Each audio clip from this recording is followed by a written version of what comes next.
सूर्य के बल्ले की चमक, विराट कोहली के बल्ले की धमक, नतीजा ये कि टीम इंडिया ने लगातार दूसरे मैच में सुनाई जीत की खनक। नमस्कार, हमारी इस खास पेशकश में आपका स्वागत है। मैं हूं राजीव मिश्रा। टॉस हारकर भारतीय टीम को पहले बल्लेबाजी करनी पड़ी एक ऐसी पिच पर जहां पर पहली बार मैच खेला जा रहा था, लेकिन इस फ्रेश पिच पर भारतीय बल्लेबाजों ने, खासतौर से हमारे एक्सपीरियंस बल्लेबाजों ने इस बात को तय किया कि भारतीय टीम एक सम्मानजनक स्कोर तक पहुंचेगी और उसके बाद हांगकांग को एक बड़े अंतर से हराएगी। यानी कि 40 रनों के अंतर से भारतीय टीम ने हांगकांग को चारों खाने चित किया, जिसमें बड़ा इंपॉर्टेंट रोल प्ले किया सूर्य कुमार यादव और विराट कोहली के बीच हुई बड़ी साझेदारी ने। लगभग 200 से ज्यादा के स्ट्राइक रेट से बल्लेबाजी करते हुए 98 रनों की साझेदारी की सूर्य कुमार यादव और विराट कोहली ने। नतीजा यह कि एक समय ऐसा लग रहा था कि भारतीय टीम शायद 175 या 180 तक सिमट जाएगी, जहां से इन दोनों बल्लेबाजों ने, खासतौर से सूर्य कुमार यादव ने आखिरी ओवर में 4 छक्के लगाकर इस बात को तय किया कि भारतीय टीम न सिर्फ एक बड़ा स्कोर बनाएगी बल्कि बड़े अंतर से जीत भी हासिल करेगी। भारतीय टीम के अप्रोच के बारे में बात करेंगे। विराट कोहली जिस तरह से शानदार फॉर्म में लौटे, पाकिस्तान के खिलाफ 35 रन और इस मैच में नॉट आउट अर्शद की पारी खेलकर विराट कोहली ने क्या इस बात के संकेत दे दिए हैं कि हमें पुराना विराट कोहली इस एशिया कप में और उसके बाद वर्ल्ड कप में नजर आएगा। इस पर बातचीत करेंगे। और क्या मॉडर्न क्रिकेट के सबसे खतरनाक बल्लेबाज के तौर पर सूर्य कुमार यादव अपनी पहचान बना रहे हैं, इस पर भी आगे बातचीत करेंगे। हमारे साथ क्रिकेट एक्सपर्ट्स का बड़ा पैनल होगा। हमारे साथ सबा करीम होंगे, हमारे साथ राजकुमार शर्मा जी, विराट कोहली के कोच, और साथ ही रितेंद्र सोढी भी अब से कुछ ही देर में हमारे साथ जुड़ेंगे। इनसे हम चर्चा शुरू। जिस तरह से बैटिंग करी है सूर्य कुमार यादव ने, लगातार दूसरी जीत में बड़ा इंपॉर्टेंट रोल अदा किया उन्होंने, और इस जीत के साथ उन्होंने इस बात को तय किया कि भारतीय टीम सुपर 4 में अपनी जगह बनाने में कामयाब रहेगी। इस पर अब बातचीत भी कर लेते हैं। हमारे साथ, जैसे कि आपको इंट्रोड्यूस किया था, राजकुमार शर्मा जी, विराट कोहली के कोच, और सबा करीम हमारे साथ इस समय जुड़ चुके हैं। सबा भाई, अप्रोच को लेकर बहुत ज्यादा चर्चा हो रही थी। 40 रनों की जीत, थोड़ा सेटिस्फैक्शन है आपको? लग रहा है शायद और बड़ी जीत हो सकती थी अगर बैट्समैन ज्यादा बेहतर अप्रोच दिखाते। हालांकि सेटिस्फैक्शन इस बात को लेकर है कि विराट कोहली ने अर्शतक लगाया, के राहुल थोड़े से टच में आते नजर आए, और सूर्य कुमार यादव का तो कहना ही क्या। देखिए राजीव, अब इसीलिए कहते हैं कि अब उम्मीद पर कोई ठहराव नहीं है। हम लोग उम्मीदों की झड़ी लगा देते हैं, पर अंत में देखिए हमारा प्रदर्शन किस तरह का रहा था। ये एक फ्रेश विकेट है। हमने देखा विकेट थोड़ा बहुत फंस कर आ रहा था, वहां पर उतना आसान नहीं था थ्रू द लाइन शॉट्स खेलना। इसी वजह से थोड़ी बहुत संभल कर हमारी पारी की शुरुआत रही, और उसके बाद जब थोड़ा थोड़ा समय गुजार लिया विराट कोहली ने, तब वो वही रन्स देखने को मिले, वही तेज गति से रन उन्होंने बनाए। सूर्य कुमार यादव इस प्रकार की पारियां जो पहले बहुत बार खेल चुके हैं, कुछ उसी प्रकार की पारी उन्होंने फिर से खेली, और अंत में भारतीय टीम ने डोमिनेट किया।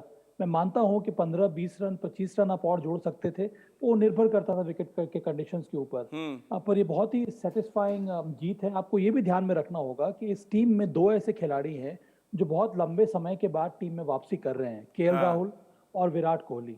तो इन दोनों को थोड़ा बहुत सेटल करने में समय लगेगा, और इसी वजह से बहुत अच्छा ये रहा भारत के लिए। केएल राहुल ने भी थोड़ा बहुत समय गुजारा विकेट के ऊपर, विराट कोहली ने पहले मैच में भी रन्स बनाए और इस मैच में भी उन्होंने कंट्रीब्यूट किया। तो ये बहुत ही अच्छे संकेत है भारतीय टीम के लिए, क्योंकि कई बार आपके जो मेन प्लेयर्स होते हैं जो काफी दिनों के बाद वापस आ रहे हैं, उनको ठीक प्रकार से नर्चर करना होता है।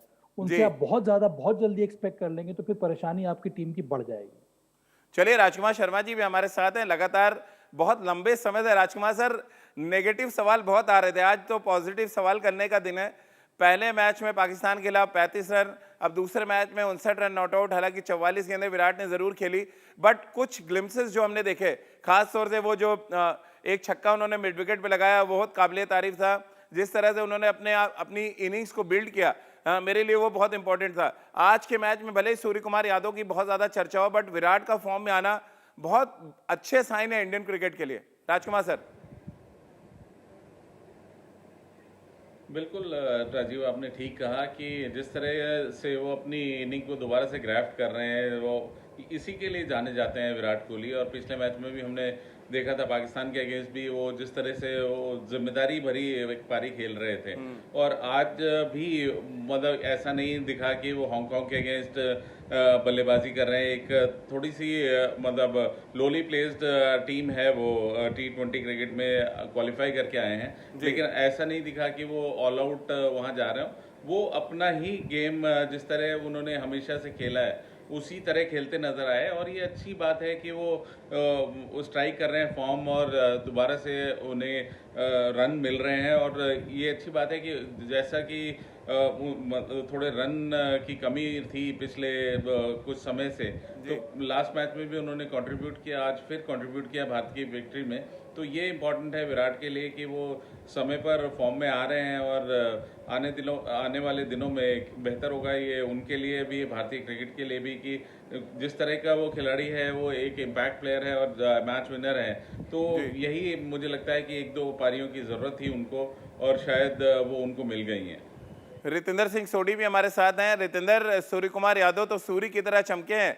हालांकि दुबई में रात हो चुकी थी, लेकिन रात में भी सूरज निकाल ही दिया उन्होंने। आखिरी ओवर में 4 छक्के, और शायद बहुत डिसाइसिव वो 4 छक्के थे, क्योंकि 24 रन हटाते हैं तो आप सीधे 170 के आसपास आ जाते हैं, जहां पे हांगकांग जिस तरह से स्टार्ट कर रहा था, लग रहा था वो क्लोज भी पहुंच सकते थे। जी बिल्कुल राजीव, देखिए यहाँ पे तारीफ करनी होगी सूर्य कुमार यादव की। और आपने कहा कि वो आजकल बहुत सूरज निकाल रहे हैं। जी हाँ, बिल्कुल निकाल रहे हैं। मुझे तो याद आती है उनकी वो बारी इंग्लैंड के खिलाफ जहाँ पे भारत जीत नहीं पाया था, लेकिन एक ब्लाइंडर खेले थे। That is one of the best knocks I have seen. और इस लड़के ने पीछे मुड़कर नहीं देखा है। अगर आज भी इनकी आप इनिंग की पेस देखते हैं, बहुत शानदार, बहुत कमाल। ये हर जगह शॉट्स खेल सकते हैं, आप इनको शांत नहीं रख सकते हैं। और जब ये फॉर्म पकड़ते हैं, ये पलक भर में मैच को दूर ले जाते हैं प्रतिद्वंदियों से। तो जी हाँ, बहुत अच्छे संकेत हैं। क्योंकि देखिए राजीव, ये मैच में आप ज्यादा नहीं देख सकते हैं। आपका ज्यादा बड़ा मैच ये नहीं था हांगकांग के खिलाफ, लेकिन ये मैच जरूरी था इसलिए कि यहाँ पे आप फॉर्म पकड़ें। तो भारतीय टीम के जो बल्लेबाज हैं, विराट कोहली का फॉर्म पकड़ना, सूर्य कुमार यादव ने भी बड़ी फॉर्म को पकड़ा है इस एशिया कप में, तो ये बहुत अच्छे संकेत है आने वाले मैचेस में, जहां पे हमारी टक्कर बड़ी टीमों से होगी। तो जी हाँ, वेल डन सूर्य कुमार यादव, वेल डन विराट कोहली। और भारतीय टीम की ये जीत जरूर बहुत सा मनोबल बढ़ाएगी भारत का। तो चलिए जरा अंतिम ओवर का रोमांच आपको फटाफट दिखा देते हैं, क्योंकि ये रोमांच अगर आपने मिस किया, वो 4 छक्के मिस किया, तो हम आंकड़ों के जरिए कम से कम आपको बता सकते हैं कि आखिरी ओवर के रोमांच में क्या हुआ। ब्रेकिंग अगर आप हटा दें तो ज़्यादा बेहतर तरीके से यहाँ पे समझ आएगा, क्योंकि आखिरी ओवर की अगर हम बात करें, जिस तरह से आउटसाइड द ऑफ स्टंप पर जाकर कवर पर पहला छक्का लगाया, अगर हम सूर्य कुमार यादव की बात करें, यानी कि हटकर, और जिस तरह से उन्होंने बैकफुट पर वो छक्का लगाया। इसके अलावा बात करें तीसरी और चौथी गेंद पे भी उन्होंने जिस तरह के छक्के लगाए, और सबसे ज़्यादा इंपॉर्टेंट ये था कि जो उन्होंने लैप शॉट खेले, यानी कि ये जो उनका फेवरेट शॉट है, ये बड़ा ज़बरदस्त तरीके से सूर्य कुमार यादव ने खेला इस पूरे मैच में। और अगर आप देखें, खासतौर से अगर स्वीप शॉट जिस तरह से वो अप्लाई कर रहे थे, वो बहुत काबिले तारीफ था। और जिस तरह से उन्होंने आते ही पहले 2 गेंदों पर रिवर्स स्वीप शॉट मारे, ये दर्शाता है कि उनको कितना कंट्रोल और कितना कॉन्फिडेंट है। क्योंकि आते ही अगर आप लेफ्ट आर्म स्पिनर की पहली 2 गेंदों पर अगर आप स्वीप मारते हैं, एक इधर जाता है, दूसरा स्वीप आपका मिड विकेट पे जाता है, यानी 2 पर्टिकुलर एरिया पे अगर आप स्वीप मारते हैं, तो ये दर्शाता है कि आप कितने कॉन्फिडेंस के साथ यहाँ पे बैटिंग कर रहे हैं। अब सभा भाई, सूर्य कुमार यादव एक ऐसे हीरो के तौर पे सामने आ रहे हैं जिनको सही नंबर पे खिलाना जरूरी है। अब आज 4 नंबर पे आए, उनको पता था उनका रोल क्या है, उन्होंने अपने रोल के साथ बहुत बाखूबी न्याय किया। देखिए, इसीलिए कई दिनों से हम लोग इस बारे में चर्चा करते आ रहे हैं कि सबसे कठिन पोजीशन T20 क्रिकेट में एक बल्लेबाज की अगर कोई होती है, वो है मध्य क्रम में आके बल्लेबाजी करना। कई बार जब विकेट गिर जाते हैं, वहां पर आपको रन बनाना होता है। कई बार अगर धीमी गति से रन बन रहे हैं, वहां पर आपको तेज गति से रन बनाना होता है। कई बार आपको पावर हिटिंग भी करनी पड़ती है, मैच को फिनिश करना होता है। और इन सभी मापदंड में अगर हम देखेंगे, तो सूर्य कुमार यादव से कोई बढ़िया खिलाड़ी इस समय ना तो केवल भारत में या फिर दुनिया में कोई नजर नहीं आ रहा है मुझे। और इसी वजह से सूर्य कुमार यादव का स्ट्राइक रेट अगर आप देखेंगे, 200 से ऊपर के स्ट्राइक रेट से वो बल्लेबाजी कर रहे हैं। तो अगर स्पिनर हो तब भी वो स्वीप शॉट लगा सकते हैं, पेस बॉलर हो तो लैप शॉट खेल सकते हैं, रैम शॉट खेल सकते हैं, सीधा खेल सकते हैं, इनसाइड आउट शॉट खेल सकते हैं। उसके साथ साथ जिस तरह से क्रीज का वो इस्तेमाल करते हैं, कई बार क्रीज के अंदर खड़े हो जाते हैं, कई बार क्रीज के बाहर खड़े हो जाते हैं, कई बार क्रीज की जो विड्थ होती है उसका वो इस्तेमाल करते हैं। तो ये देख कर बहुत ही अच्छा लगता है, पर इसके लिए बहुत ज्यादा विश्वास की जरूरत है, इसके लिए बहुत कड़ी मेहनत की जरूरत है। कई बार प्रैक्टिस सेशंस में इस तरह के शॉट्स खेलने की जरूरत है, तभी आप इस पर इसको आप मास्टर कर सकते हैं, जो कि इस समय स्काई ने किया है। तो बहुत ही अच्छी बात है भारत के लिए कि हमें सूर्य कुमार यादव जैसा एक बल्लेबाज है जो मध्य ओवर्स में आके इस तरह से बैटिंग कर सकता है और यही उनकी सही पोजीशन है। इनकी पोजीशन से आप ज़्यादा छेड़खानी ना कीजिए, इनको ना तो आप ओपन कराइए, ना तो इनको पीछे रखिए। यही पोजीशन है, जब वो पावर प्ले खत्म भी हो जाएगा तो ये खिलाड़ी जब जाएगा बैटिंग करने के लिए, जी। तो ये आपको ढेर सारे रन्स और ढेर सारे वैल्यू ऐड करेगा। तो चलिए एक बार फिर फटाफट जरा नजर डालते हैं कि 1 से 6 ओवर तक भारतीय टीम ने किस तरह की बैटिंग की, जब 7 से 10 ओवर तक किस तरह की बैटिंग की है, जरा एक बार फिर आंकड़ों के जरिए आपको समझाते हैं, यानी कि पारी का पूरा लेखा जोखा हम आपको बताते हैं। 1 से 6 ओवर में 44 रन बनाए, 1 विकेट खोए। 7 से 10 ओवर में 26 रन बनाए भारतीय टीम ने, यानी कि सबसे स्लो बैटिंग अगर हम बात करें तो यहाँ पे हुई। उसके अलावा आगे अगर हम चलें, ये दो बड़े इंपॉर्टेंट फेज थे जहां पर भारतीय टीम थोड़ा स्लो बैटिंग कर रही थी, लेकिन उसके बाद अगर आप आगे अगर आप जाएंगे, जिस तरह से एक्सेलरेट किया सूर्य कुमार यादव ने और विराट कोहली की साझेदारी ने, 98 रनों की साझेदारी 11 से 15 ओवर जैसे कि आप देख रहे हैं, और 15 से 20 ओवर के बीच में 78 रन, शायद ये बहुत निर्णायक थे। अगर आप पहला मैच याद करें, हार्दिक पांड्या ने अंतिम के 5 ओवर में जबरदस्त बल्लेबाजी की, वहीं अगर हम दूसरे ओवर तरफ जाएं तो भारतीय टीम के लिए फिनिश करने का काम इस बार सूर्य कुमार यादव और विराट कोहली ने किया। रितेंद्र, कितने सेटिस्फाइड हैं आप? अगर हम 1 से 6 ओवर की बात करें 44 रन, और फिर 16 से 20 ओवर तक जाएं जहां पे 78 रन बनाए भारतीय टीम ने।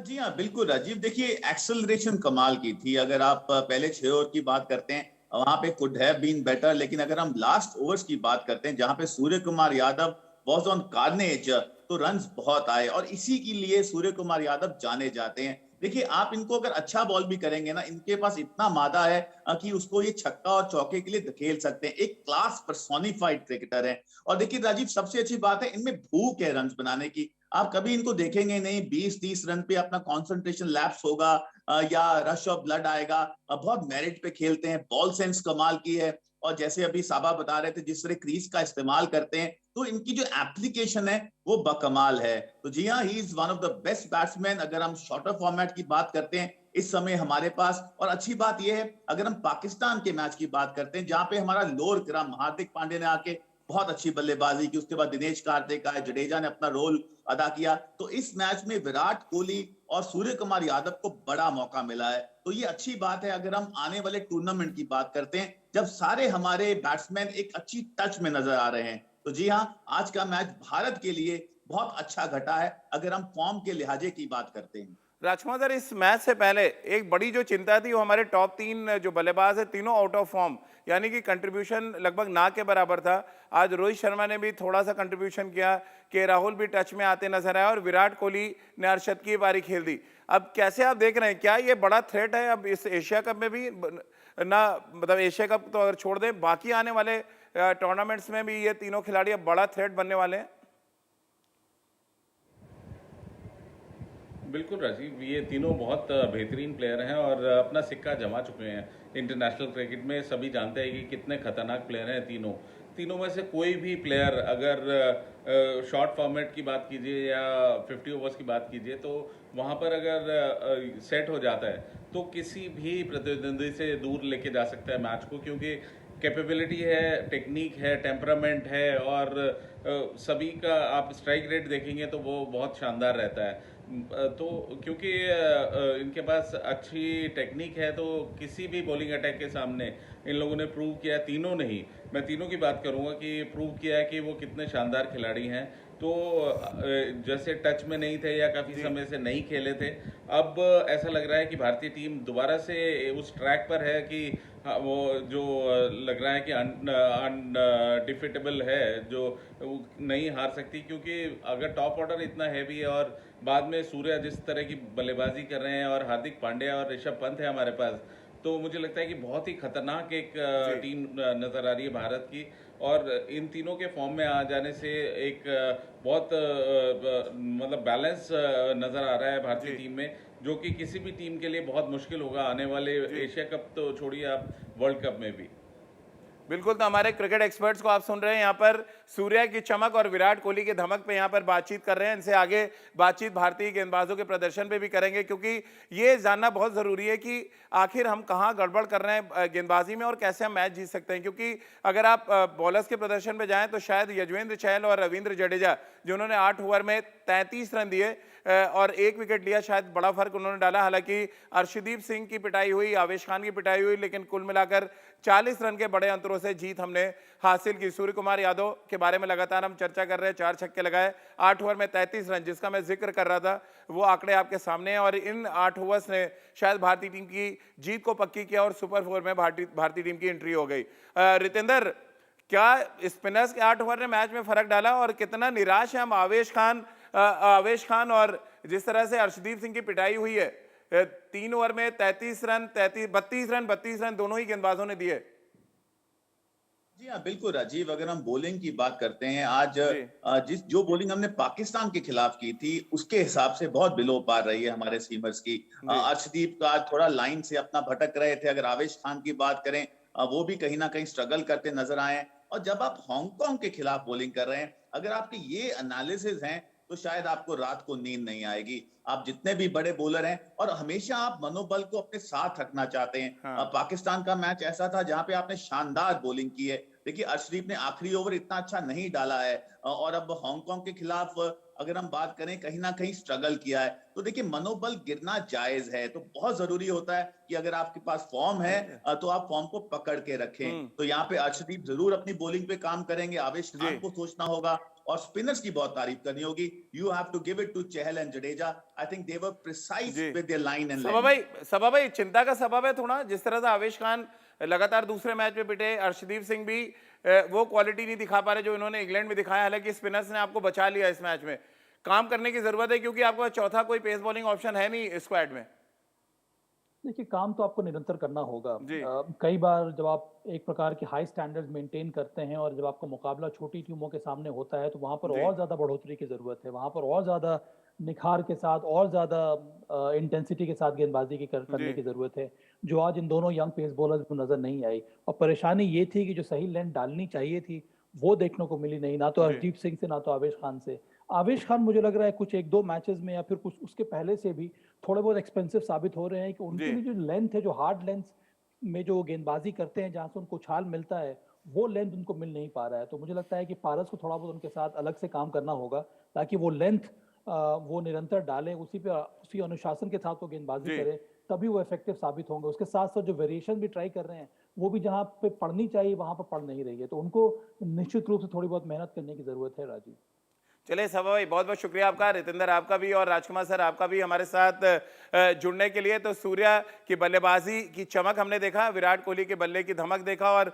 खास तौर से अगर हम बात करें, रोहित शर्मा और के राहुल ने भी इस बात का एहसास कराया कि बड़े मैच के बड़े खिलाड़ी हैं वो, और आने वाले बड़े मैचेस में वो बड़ा धमाका कर सकते हैं। और सबको इंतजार भी है कि कब हमारे टॉप 3 बल्लेबाज एक साथ चलें ताकि विरोधी चारों खाने चित होते नजर आए। और खासतौर से सूर्य कुमार यादव की जो हम लगातार चर्चा कर रहे हैं, इंग्लैंड दौरे पर उन्होंने शानदार बल्लेबाजी की और एक बार फिर दुबई में जब विपरीत परिस्थितियां थी तो उन्होंने आके 200 यानी 250 से ज्यादा की स्ट्राइक रेट से बल्लेबाजी करके भारतीय टीम की जीत में बड़ा योगदान दिया। तो चलिए, हमारी इस खास पेशकश में फिलहाल इतना ही।